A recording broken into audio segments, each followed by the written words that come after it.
What's up, connoisseurs? It's Rod with Pow Group. Welcome back on The Pursuit of Wealth, your home for MJ stocks, crypto assets, news, and interviews. Also home to the best MJ community. Today is Sunday. It's August 18th. Hope you're having a great weekend. And in this video, we're going to be discussing how will the MJ market hold up if the broader market crashes. This is a question I get a lot, and I've been meaning to do a video on this so that if anybody can ask me this ever again, I can just send them this video. And if anybody you know in your network asks you the same question, hopefully you can just send them this video. I'll try to keep it short and sweet and get to all of the major points. But before we get to it, make sure to smash the like. It helps support me in the channel. If you're new, you can subscribe, tick the bell, all that good stuff. You'll be notified on any future videos or when I go live. As always, this is not financial advice. I am not a financial advisor, and you should never buy or sell anything based on anything that I say or write. You can also follow us over on X, formerly Twitter. Handle for that is @GroupPow. Going to be using that as my platform of choice going forward. Also, just as a quick heads up, if you go to the community tab on the YouTube channel, scroll down, I'll be giving away a hat and an annual membership to the Pow Group private community. That'll be on August 23rd, 2024. So this coming Friday. All you have to do is drop a comment on this video, and I'll pick a random comment on that day. And good luck to the winner. So jumping into the chart here, I want to kind of articulate this as best I can with the technicals. And no one knows what's going to happen for sure, but we can get a pretty, based on what's happened in the past, where we are, what happened. The past doesn't always repeat, but it rhymes. And just looking at the most likely scenario, right? We know that Congress is probably going to be banned from owning stock soon. We know the Feds banned themselves in 2021. And there's going to be no real reason for them to keep the market up eventually, right? You're seeing Jeff Bezos sell Amazon stock. You're seeing, all the signs are there, right? You have Warren Buffett trimming half of his Apple stake, right? I don't think the market top is in yet. I think we could see 600 to 620 on the S&P 500, so on SPY ETF. And we'll go through some of the technicals here. I know it's a little busy at the moment, but I'll go through each pattern and go over the confluence and explain what everything means. But basically, the long and short of it is, if MJ can see a nice bounce into the end of the year here, which I think it could, because we could see rescheduling. I just posted a video yesterday that DEA is on track to finalize rescheduling by October, says agency official who remained anonymous. But essentially, that coupled with Florida on the ballot, I think that's going to pass. I think there's going to be excise tax improvement in Canada. Germany looking to fast track Pillar 2. We could see banking, in the MJ sector in a lame duck session. We could see uplisting to the NYSE, the NASDAQ, and a safe harbor there. There's so many catalysts on the horizon, it's not even funny. So if we get a few of those catalysts strung together and, tailwinds from the broader market, if we see SPY, bullish into the end of the year, if we see these political campaigns really start to push crypto and MJ, there's no telling how high these things can go coupled with a couple of these catalysts. So the best thing that we can hope for leading into the end of the year here is a nice bounce here. And I'm using MSOS as an example, but let's say we were to jump, 300, 400%, that'd put us somewhere around, the $30 to, that'd be about 300% to 400% would be around $40, right? So we could see a move up to there, and then the S&P 500 moves up to around 600, 620, then that would soften the blow if the S&P 500 did pull back, right? So just as an example, let's go here to the daily time frame, and we're starting to see this already where the S&P pulled back about 8% in just a couple of days, trading days, right? So we pulled back about 8% just in a couple trading days.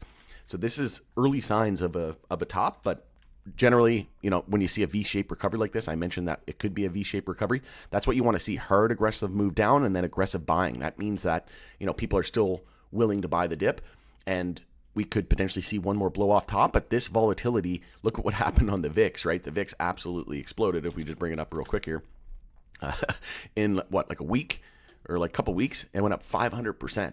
So that is not what you want to see. Typically, this means that we could be nearing the end of this bull market, in my opinion. We've been in a 4-year bull market, so I think it's due, right? And like I said, the next time we enter a bear market, it could be a very lengthy one, right? It could be, 5 to 10 years before we hit new all-time highs by the time we bottom out and then recover and then get back up to new all-time highs, right? Similar to what happened in the dot-com days. If you zoom out here to the monthly time frame, look what happened in the dot-com era, right? We saw about a 50% correction, and then how long did it really take before we saw new all-time highs? It took 162 months. So if we just zoom out here to the 12-month time frame, which would be every candle represents 1 year. So in 2000s to the time we hit a new all-time high, that was 13 years. Okay, so I think something similar could happen. Maybe not that long, but we have to keep that in mind, right? So where am I going with this? So where I'm going with this is that MJ will likely pull back if the S&P 500 pulls back. in a very short period of time. So we pulled back 10% there on the S&P 500. So let's go to MSOS on the same time frame, the daily time frame here. So on that same time period, so where did we start to drop? It was August 1st. So if we look at MSOS on August 1st, which was right here, we pulled back. Let me just zoom out here. We pulled back about 20%. So if the S&P 500 pulls back 8%, you need to expect 2 to 3 times more than that on some of these individual names and sectors. And because MSOS is an ETF, it's not it's all encompassing. It looks at a basket of different things, but 20% makes sense, right? So again, to my point, if the S&P 500 pulls back 10% in a day, and we hit a circuit breaker and everything's halted or something, well, then MJ could easily pull back 10-20%. But if we see market conditions improve when we get tailwinds from the broader market into the end of the year here, it's an election year. Historically, in an election year, it's good performance for the stock market. Even October and Q4, great performance for the stock market. So let's say we go to $30 or $40, and the S&P 500 pulls back 10% in a day. Let's say we'll use $30. Well, we could easily see a 20 to 30% pullback on MSOS. That is still be at $21, right, or $20 from current levels. That's still about 200% higher than we are now. So the best thing that we can hope for is that we recover, we see a nice bounce here, into the end of the year, and then that softens the blow on any major pullback on the S&P 500. But what I think will happen is if the S&P 500 does pull back, and enters a bear market, I think MJ will pull back if it's an aggressive dip in one day. Obviously, MJ won't be spared. It's not immune to that weakness, but I think it will recover quickly. And similar to what happened in 2018 when crypto went into a bear market, I think MJ will enter a multi-year bull market, and it could be the best performing sector in the entire market, right? But again, it's not immune to these huge fear episodes where we see massive, if the S&P 500 drops 10% in a day, there's a good chance that everything's dropping, right? That means that fear's in the market. They're using some kind of narrative, black swan, etc., right? Could be all these geopolitical tensions. It could be a number of things. It could be the US dollar collapsing, default on the debt. There's so many things that could happen, right? So we don't know, but there could be a cyber attack, right? All of these things. They're talking about MPOX and stuff like that now. So let's just kind of go over this. So on the S&P 500 here, on the daily time frame, if we take a look at the head and shoulders that's potentially forming here now. So if we look here, it would be the head forming now. We could be topping out, and we might form a right shoulder here.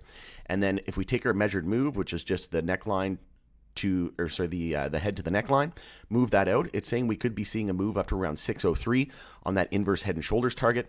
And I'm going to show you the confluence that we have on the chart right now. We could even see an EMA 12 and 26 bull cross there on the daily time frame. Weekly time frame, if we zoom out here, it's a weekly cup and handle. You can see here, here's the cup, here's the handle. And if you take your measured move from the bottom of the cup to the top of the cup, it says we could target about 600 as well. And then there's also a monthly bull flag. So you take your low to the high, move that out, and it's saying we could be targeting about 617 on the monthly bull flag. So I'll just get rid of a couple things here so that we can see it a little bit better. So let me just get rid of these lines here, and I'll draw it out so that you know. So if we go reset chart view, just make sure I'm on logarithmic, which I am. Perfect. So let's go to the monthly time frame and draw our fib tool here from the low to the high of this bounce. Anything above the 0.32 fib there at 479 was a potential monthly bull flag. And then once we broke the all-time high there, we confirmed it. So it has been confirmed, and we're seeing the follow through now. So now you just take your measured move, you move it out to your 0.32 fib, and it's saying that we could see about 620 here into the end of the year and into this bull market. Now, let's say that's our top, right? And it could go higher than that. Maybe it doesn't go quite as high. But let's just say based on the confluence that we have, it's saying we got a lot of confluence, just meaning a lot of different patterns and signals and indicators saying that we're heading to around 600, 620. Let's say if we go to 620 and then we pull back, this is the .com fractal, these blue bars that I added on here. This could potentially be where we see a lower high on the monthly time frame and then a lower low, and gives us a monthly downtrend. And that would likely signify the monthly downtrend would signify the bear market starting, and probably Congress being banned from owning stocks as well. And also the Fed cutting rates potentially in September. Usually after they cut rates, it's about 6 months from there. And so that would put us into about March of 2025. That makes a whole lot of sense, right? So, and it usually takes on average about 6 months for these whales like Warren Buffett and these huge whales to get in and out of positions to switch from net long to net short. And again, March would make sense. And then into the spring of 2025, sell in May and go away is where we really start to see it accelerate to the downside. And then if we take our trend line here from all the way back at our previous support using the real candle bodies, we could potentially see a bottom somewhere around 333. I wouldn't be surprised if we went all the way back down to around 250, because if we take a look at the top there and we use a 50% correction similar to the .com days, that's about 300. And that's, just think about where we were in March of 2020. We were down all the way at 218. So it's very possible that we get there, in my opinion. So we have to be aware of this. But like I said, MJ could potentially be outperforming, right? We've been in a 4-year brutal bear market on the MJ sector, where the broader market has been in a 4-year bull market, including big tech, crypto, AI, etc. Right? So again, on these big moves down, MJ would see a pretty big drop if it happened in a day, or if there's so much fear spread in the market. But again, if we can get back up to around, $30-$40, even if we get to new all-time highs, right, with all these catalysts, if we pull back, 40%, and we're at $50, our all-time highs, and we pull back 40-50%, that's still $25 on MSOS, right? So it's all dependent on how much we run here on MSOS into the end of the year, how many catalysts we get strung together. But to answer it in a very short, explanation, if the S&P 500 pulls back, 5-10% in a day or in a week, well, MJ is going to feel that weakness, and it's going to pull back significantly as well. But it would likely recover quickly. And then if the MJ market, if we see the broader market go into a bear market for the next few years, maybe several years, could be 5-10 years before we see new all-time highs. But I don't think that'll be the case for MJ. I think, like I said, in those high fear moments, MJ will see a pullback, but likely go on to become the most best performing sector out there for the next couple of years. I think we're going to outperform the market, and it would stand to reason, right? We've been in a 4-year brutal bear market, the everything bubble, just inflating beyond belief, and MJ has been hitting, all-time lows and 52-week lows, and nowhere near their all-time highs and 52-week highs, right? So I think that's the most likely scenario. Let me know if you agree with me, disagree with me. Always love hearing from you. Like I said, the best case scenario is that we see a 300-400% move here on MSOS and across the MJ sector leading into the end of the year, and then that would soften the blow on any major 10-20% correction on the S&P 500 in a short period of time. But like I said, if we do see that, I think that MJ will recover very quickly and go on to become one of the best performing sectors over the next couple of years. All right, going to end it there. It's Rod with the Powell Group. Thanks again for joining us in the Pursuit of Wealth. Enjoy the rest of your weekend, and we'll see you again on the next video.